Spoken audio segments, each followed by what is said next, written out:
During a family cruise, my MIL tried to humiliate me by announcing I'd once filed for bankruptcy in my early 20s.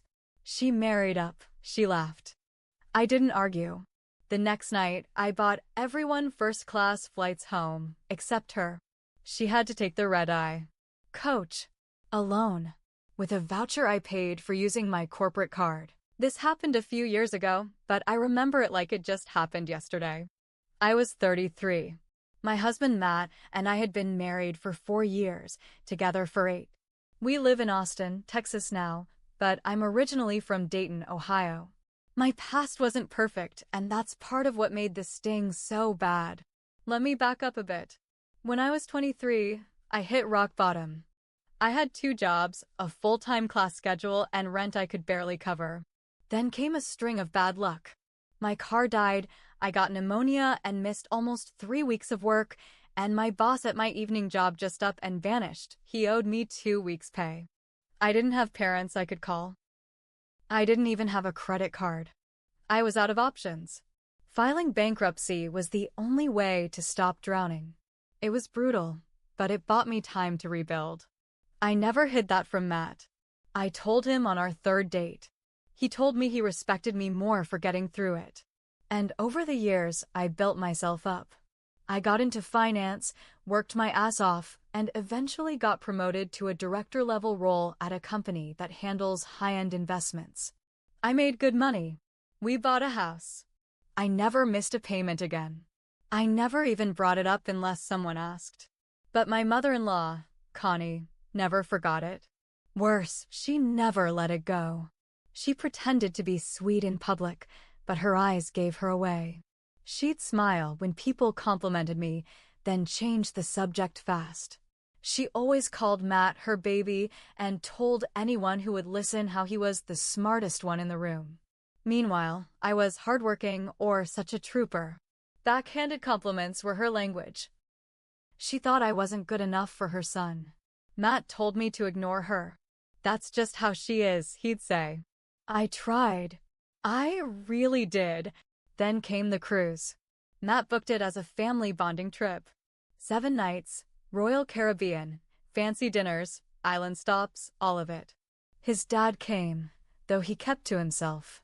His sister Jenna came, with her husband Mike. A few cousins too. I didn't want to go, but I went. For Matt. I figured maybe being around everyone in a neutral place would help. Maybe we could have fun. Maybe she'd be decent for once. For the first 2 days, things were okay. Connie stayed in her own lane. She made a few small comments about how much I must love the buffet, or asked how I could take off work without worrying about the bills. I let it go. I smiled. I even thanked her when she gave me a cheap bracelet she bought on the 2nd island stop. Then came night 3. It was a formal dinner. Everyone dressed up. We were drinking wine, laughing, eating steak and lobster like we were in a movie. Everything seemed normal. And then Connie raised her glass. To my wonderful daughter-in-law, she said, and I immediately felt something off in her voice. Everyone looked at her. She smiled, too big. It just shows that anyone can change their life, she said. Even after something like, well, filing for bankruptcy. I froze. She looked straight at me and added, she married up. Then she laughed. A few people chuckled awkwardly, thinking maybe it was a joke. But I saw Jenna's face go pale. Her husband looked away. Matt's jaw clenched. I didn't say anything. I just nodded. Took a drink. Smiled, even. Later that night, Matt wanted to confront her. He said he was done putting up with it. I told him not to. I had a better idea. Something cleaner. Something she'd feel for a lot longer. What Connie didn't know was that 2 weeks before the trip, I had used my corporate card to upgrade our return flights. One of my perks is that I can book personal travel through the company's portal and get steep discounts. It still cost me a chunk, but it was worth it. Everyone else, me, Matt, Jenna, Mike, the cousins, we were flying first class. Nonstop. Midday. Food, drinks, wide seats, the works. Connie? She was on a separate flight. Coach. Red eye. Middle seat. No upgrades. I made sure of it. I waited until the second to last night to hand out the flight details. I printed them and sealed them in little white envelopes like some corny reveal moment. Everyone opened theirs. Jenna squealed. You didn't, she said. First class. I just shrugged. Thought we could all use a little luxury. Connie opened hers last. Her face changed. What is this? She said, holding it up. Your flight, I said. This is a different time. It's coach. Oh, I said, acting surprised. I guess the first class seats were already full by the time I booked yours. Sorry. She blinked. You paid for everyone? I nodded. Corporate perk. The table went quiet. She flew back alone that night. Red eye. No family. No special treatment. She didn't even get a snack. When we landed the next day, relaxed and well-fed, I turned on my phone to see a single message from her. You humiliated me. I didn't reply. She started it. You'd think that would be the end of it. You'd think someone would learn their lesson after something like that. But Connie didn't. She got home, licked her wounds, and doubled down.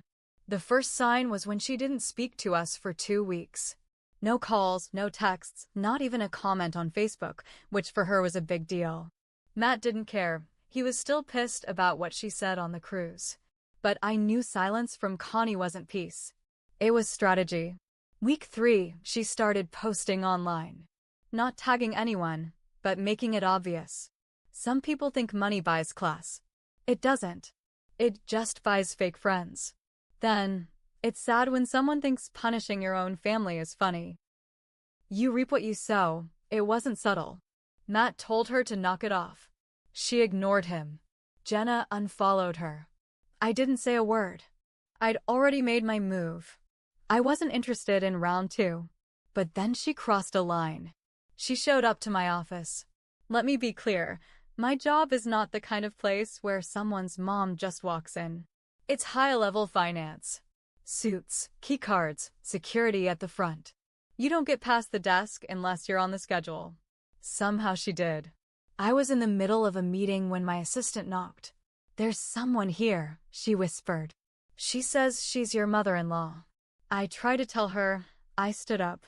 Walked out. There she was, standing in reception with a smug look like she belonged. I just wanted to talk, she said, loud enough for people nearby to hear. I thought we were family. My blood ran cold. I took her into a private meeting room and shut the door. What the hell are you doing here? I said, keeping my voice low. You humiliated me in front of my children, she snapped. I raised that boy. I don't care how much money you make. You don't get to treat me like trash. You humiliated me in front of the entire family first, I said. You brought up something you knew was painful. You laughed at me. What did you think was going to happen? She leaned in, eyes narrowed. You think money gives you power? It doesn't. Family will always come first. I didn't answer. I just opened the door and waited. She left, but not before muttering something about things coming full circle. I didn't think much of it, just more of her dramatic nonsense. But a week later, something strange happened.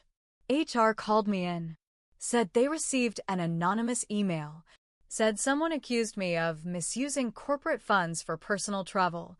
I was stunned. I explained everything, showed them the receipts, walked them through the travel benefit program, showed how I'd cleared it with the VP months before. They believed me. Case closed. But I knew exactly who had sent that email. And now? Now it was war. The HR thing shook me more than I let on. Even though I was cleared, even though they assured me the travel perk was within policy and nothing would go on my record, it rattled me.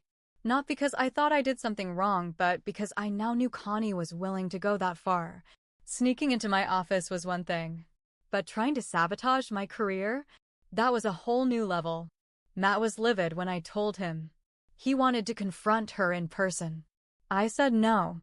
I needed to handle this in my own way. Quiet. Sharp. Final. And right around then, I got a little help from a very unexpected place. Jenna called me one night. She'd been quiet since the cruise. Stayed out of it mostly, but I could tell she didn't approve of her mom's behavior. "I need to tell you something," she said. Apparently, Connie had been going around to family, cousins, aunts, even Jenna's friends, saying I was trying to buy everyone's loyalty, that I was waving money around to isolate her, that I was dangerous, manipulative. And the kicker? She told people I forged Matt's signature on a loan application 5 years ago. Total lie. "I don't know what her endgame is," Jenna said. "But she's trying to poison people against you.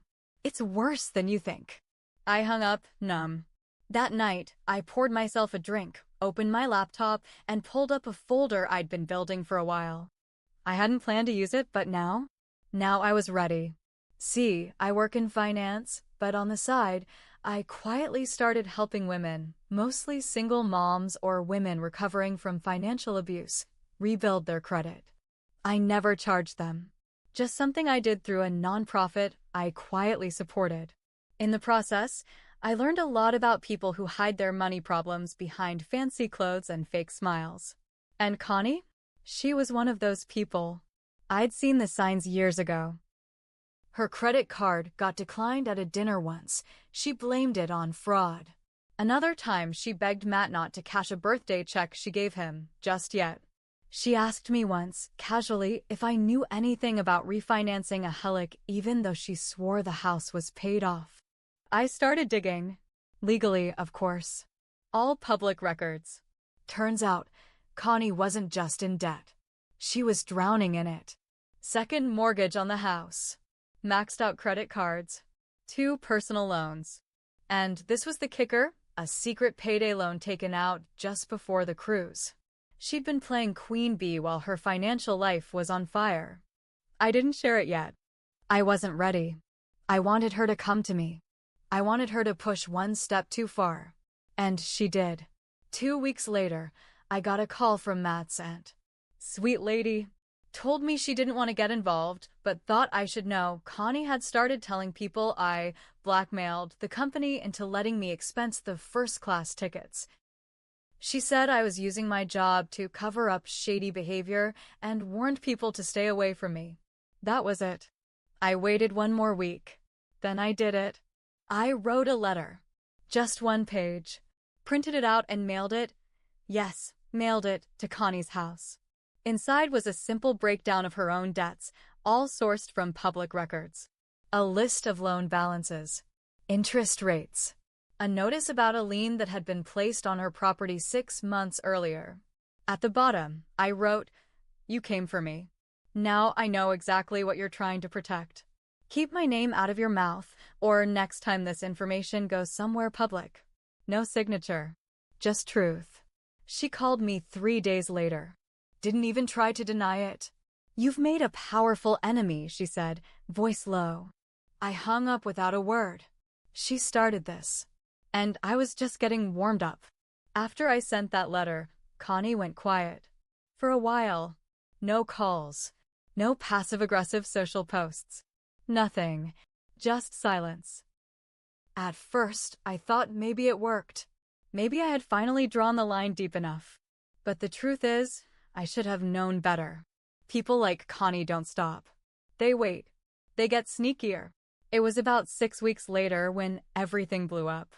Matt's cousin Becca was getting married, big outdoor wedding in Fredericksburg, Texas. The whole family was going, including Connie. I told Matt I didn't want to go. I knew she'd try something. He begged me to reconsider. "You've done nothing wrong," he said. "She's the one who should be embarrassed." He was right. But I had this bad feeling in my gut. Still, I went. I shouldn't have. The wedding started out fine. Beautiful venue. Great weather. Everyone was drinking and laughing and pretending things were normal. Then, during the reception, I stepped away to use the restroom. When I came back, the energy had shifted. People were whispering. Some were staring at me. Jenna was walking toward me fast, eyes wide. "She just announced it," she said. "Announced what?" I asked. "That you've been blackmailing her. That you're dangerous. That you've been stealing from the company you work for." I laughed at first. I thought she was joking. Then I saw the video. Connie had gone up to the DJ during a lull, took the mic, and gave a speech. A full-blown, 2-minute rant about how some people hide behind money and power, and not everything that looks shiny is clean. She never used my name, but she didn't have to. Everyone knew. I stood there shaking, trying to decide if I should leave, scream, or rip the mic from her hand. I didn't do any of that. I pulled out my phone, opened a file I had saved in my email, and walked up to Matt.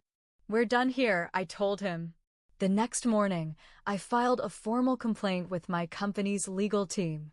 I explained that a relative was spreading defamatory lies, possibly trying to damage our business. They took it seriously. They assigned a private investigator. Turns out, Connie had contacted 2 of our clients, left voicemails saying I couldn't be trusted, tried to stir up trouble. She thought she was being slick. She wasn't. The company sent her a cease and desist letter. Legal language, heavy threats, and a clear message. One more word and she'd be dealing with a lawsuit. But I wasn't done. With Matt's help, yes, Matt was still with me through all this. I went one step further. We contacted his dad. Quiet man. Always stayed out of it. But it turns out he'd had enough too. Connie had been draining their joint savings, hiding debts, lying about expenses. She'd even forged his name on a car loan he didn't know about. He filed for divorce 2 months later. It was quiet, clean, but brutal. She lost the house, had to move into an apartment. Her credit took a hit. Her social circle? Gone. People were polite, but distant. Nobody wants to be around someone who attacks their own family for sport. As for me, I learned some things. I learned I let her get away with way too much for too long. I kept my head down. I let her poke and prod and belittle because I didn't want to cause problems. But some people don't stop when you ignore them. They escalate. So I escalated back. And when it was over, I didn't feel good. Not exactly. But I did feel done. Matt and I started couples therapy. Not because of him, but because we both realized we'd been letting toxic people control too much of our lives. I stopped answering calls from people who only wanted gossip. Jenna and I got closer. She admitted she always knew her mom was like this, but didn't know what to do. I never had the guts to stand up to her, she told me. Yeah, I said. Takes a lot to finally say enough. In the end, Connie was the one left alone. And me? I finally got my peace. Not by screaming. Not by fighting. By exposing the truth and letting her destroy herself with it.